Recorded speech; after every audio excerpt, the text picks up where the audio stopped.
O Brasil chega a 2026 como quem acorda de um longo sonho e percebe que nada realmente mudou. Mudaram os rostos, mudaram os discursos, mas o país continua em sua eterna encruzilhada: crescer sem romper, reformar sem conflitar e sobreviver sem transformar. A eleição que se aproxima é mais do que uma disputa de cargos, é um espelho do que nos tornamos. Lula, Ciro Gomes e Tarcísio de Freitas não representam apenas 3 candidatos, mas 3 modos diferentes de encarar o poder, a economia e o próprio Brasil. Lula é o sobrevivente, Ciro, o inconformado, Tarcísio, o aprendiz técnico de uma elite que sempre precisou de rostos novos para velhas ideias. E o curioso é que, embora cada um fale para um público distinto, todos dependem do mesmo sistema. O Centrão, essa entidade amorfa que não tem ideologia, mas tem poder. Comecemos pelo homem que já foi tudo na política brasileira. Lula é ao mesmo tempo mito e paradoxo. Nasceu da luta sindical, cresceu no confronto, chegou ao poder pela negociação. Seu maior talento sempre foi entender que o Brasil não se governa pela força, mas pela barganha. E foi assim que transformou o radicalismo operário dos anos 80 na esquerda neoliberal dos anos 2000. Lula é uma esquerda que aprendeu a falar com o mercado sem deixar de falar com o povo. Seu primeiro governo inaugurou uma era de conciliação que parecia um milagre tropical. O mercado aplaudia enquanto os pobres melhoravam de vida. O segredo era o tripé macroeconômico: metas de inflação, câmbio flutuante e superávit primário, o mesmo modelo criado por Fernando Henrique Cardoso, e antes, condenado pelo próprio PT. Lula não rompeu com ele, adaptou-o, domesticou-o e fez dele um instrumento de estabilidade política que garantiu o Bolsa Família, o crédito popular e o crescimento sustentado. Mas essa conciliação teve um preço. O Brasil passou a depender cada vez mais da política do gasto controlado e da arrecadação crescente, ou seja, a famosa lógica do gasta e taxa. Se gasta muito, se arrecada muito, proporcionalmente mais dos pobres. E o resultado é um Estado que funciona, mas não avança. O povo consome, mas não produz. O país cresce, porém continua dependente. É a estabilidade que cansa. E Lula, mesmo com toda sua habilidade, sente o desgaste dessa fórmula. Hoje, mais do que nunca, governa com o Centrão. Um bloco que não se move por ideologia, mas por emenda. A máquina pública virou refém de acordos parlamentares, e o que antes era aliança pelo povo virou orçamento de sobrevivência. A esquerda que sonhava em reformar o Estado acabou se adaptando a ele. Lula sabe disso, e é por isso que sua liderança é mais humana do que mítica. Ele entende o jogo e joga melhor do que ninguém. Mas essa genialidade política é também o sinal de esgotamento de um projeto. A nova geração não vê em Lula o revolucionário, mas o conciliador cansado. E nas redes, o campo progressista perdeu a guerra. Enquanto o bolsonarismo aprendeu a comunicar emoção em 30 segundos, o governo fala em PowerPoint e planilha. Lula envelheceu politicamente, mas o Brasil continua precisando dele, porque ainda não produziu ninguém com sua capacidade de articulação. Ele é o maestro de um sistema que ninguém mais consegue reger. Ciro Gomes, por outro lado, é o homem que nunca desistiu de discutir o que o país não quer ouvir. Há mais de 20 anos repete a mesma tese. O Brasil é prisioneiro do rentismo, do capital especulativo e do medo de pensar grande. Enquanto Lula aprendeu a dançar conforme a música, Ciro quer mudar a partitura. Seu discurso é o do desenvolvimentismo. A ideia de que o Estado precisa ser indutor do crescimento, reindustrializar o país e proteger setores estratégicos. É um projeto de nação, não apenas de governo. Mas em tempos de superficialidade, projetos longos soam como arrogância. E Ciro paga o preço por falar com consistência num país acostumado a slogans. Ele propõe um plano nacional de investimento em infraestrutura, educação e reindustrialização, inspirado em experiências da China e dos Estados Unidos, mas o sistema político brasileiro não premia quem pensa a longo prazo. Sua dificuldade de formar alianças e sua verborragia o isolaram. Ainda assim, Ciro é o único que mantém coerência ideológica num ambiente onde coerência é sinônimo de fracasso eleitoral. O retorno ao PSDB em outubro de 2025 é a prova de seu pragmatismo e também de sua solidão. É um movimento tático para garantir sobrevivência regional no Ceará,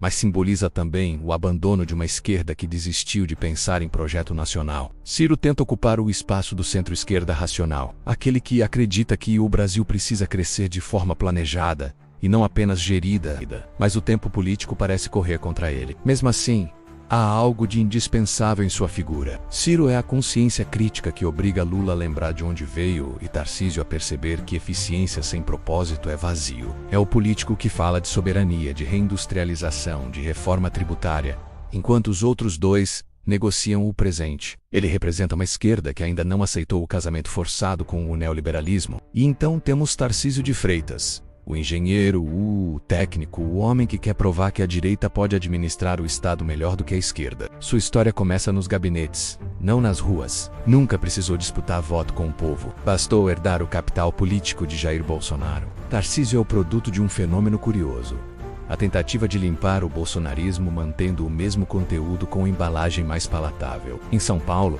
transformou o governo num laboratório de neoliberalismo radical. Privatizações de empresas públicas como Sabesp e a Companhia Paulista de Trens Metropolitanos são vendidas como prova de eficiência, mas o resultado real ainda é incerto, mas provavelmente apenas doloroso para o povo. Para os sindicatos, significam o desmonte de serviços essenciais e aumento de tarifas. Para o mercado, são o sinal de que o Brasil ainda tem governantes dispostos a vender o patrimônio nacional em nome de uma falsa modernização. Tarcísio não tem carisma, não tem história popular e não tem base ideológica sólida. O que tem é uma narrativa de direita que entrega um discurso frio, técnico, que tenta substituir o messianismo de Bolsonaro pelo pragmatismo de planilha. Só que política não é seu. E o país que ele diz querer gerir é o mesmo que sofre com a desigualdade, o desemprego e o descrédito institucional. Tarcísio é o retrato de uma elite que ainda acredita que o Brasil é uma empresa mal administrada e não uma sociedade profundamente desigual. A grande contradição do projeto de Tarcísio é imaginar que eficiência substitui propósito. Sua base eleitoral é sustentada por um bolsonarismo órfão e radicalizado, incapaz de dialogar com o centro. Sua política de segurança pública repete os vícios autoritários que o Brasil já conhece: aumento da letalidade policial, endurecimento penal e discurso moralista. Ele tenta parecer técnico, mas governa movido pelo mesmo instinto ideológico que condena nos outros. E aqui está o ponto central da eleição do ano que vem. Enquanto Lula e Ciro representam projetos que nasceram de visões de país, Tarcísio representa um projeto que nasceu da ausência de visão. Seu discurso é o da eficiência que serve ao capital, não ao cidadão. Ele não quer reinventar o Estado, quer apenas o administrar para os mesmos de sempre. Na estrutura de poder, o Centrão continua sendo o fiador de qualquer governo. Lula o domina com maestria, Ciro o despreza com convicção, e Tarcísio o serve com obediência. O sistema político brasileiro funciona como uma engrenagem que tritura ideologias e transforma ideais em cargos. E é por isso que a verdadeira disputa não é entre esquerda e direita, mas entre quem ainda tenta resistir à máquina e quem já se tornou parte dela. Na guerra da comunicação, Lula tenta reconquistar o digital. Ciro luta para simplificar o complexo, e Tarcísio navega na herança de um bolsonarismo que ainda dita a pauta emocional. Mas o povo, cansado e descrente, observa de longe. Entre promessas de eficiência e discursos de esperança, o eleitor médio quer apenas viver melhor, e talvez seja justamente essa simplicidade que decide o futuro do país. O que está em jogo em 2026 não é apenas quem vai governar, mas qual modelo de Estado o Brasil vai aceitar. O Estado que concilia, o Estado que planeja, o Estado que se vende. Lula oferece estabilidade com custo político alto. Ciro oferece transformação com risco institucional, e Tarcísio oferece gestão sem alma. Nenhum deles é solução completa, mas só dois têm história para propor algo além do manual técnico de administração pública. Lula, com toda a sua contradição, é o último representante de uma política que ainda acredita no poder do diálogo. Ciro, com toda a sua teimosia, é o último a falar em projeto nacional num país que desistiu de sonhar. E Tarcísio, com toda a sua eficiência sem propósito, é o retrato de um futuro onde o Estado serve ao lucro, não ao povo. Em 2026, o Brasil escolherá mais do que um presidente. Escolherá entre o pragmatismo da sobrevivência, o idealismo da reconstrução e o tecnicismo vazio da submissão. E a pergunta que fica é simples: queremos um país que se adapta para continuar o mesmo, ou um país que finalmente decide mudar? Aqui é o canal Pragmaticamente, e você acredita que o Brasil ainda tem coragem de escolher um projeto de nação, ou vai continuar terceirizando o futuro para quem promete apenas eficiência?